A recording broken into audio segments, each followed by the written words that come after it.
وعلیکم السلام ورحمۃ اللہ وبرکاتہ۔ ماشاء اللہ تبارک الرحمن۔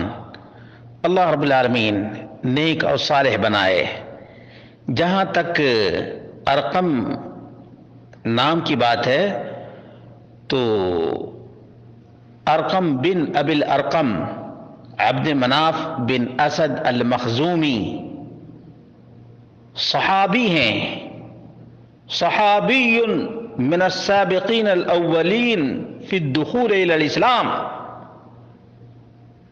سابقین اولین میں سے ہیں جو اسلام میں داخل ہوئے۔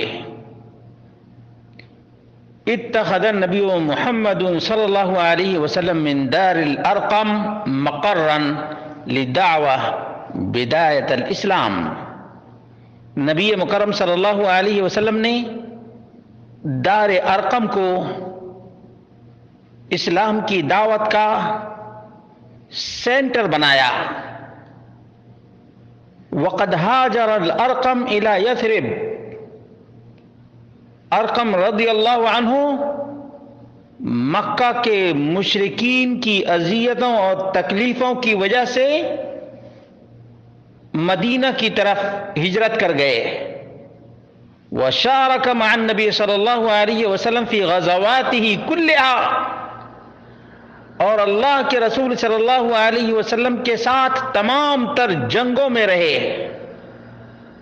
توفی الارقم بالمدینہ المنورہ فی خلافت معاویہ بن ابی سفیان۔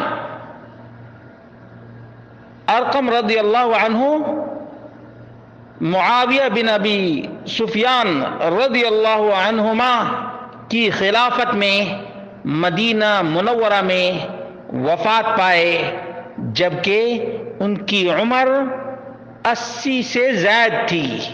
وقد جاوز عمرہ 80۔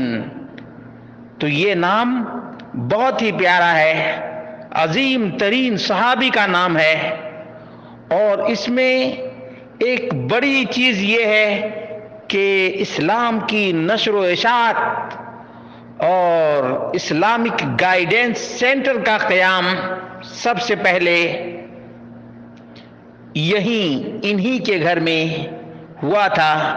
اللہ رب العالمین ایسے نام رکھنے والوں کو بھی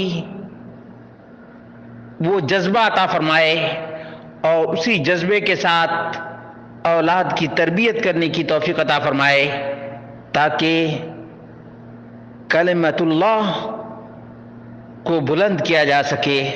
اللہ رب العالمین ہی توفیق دینے والا ہے۔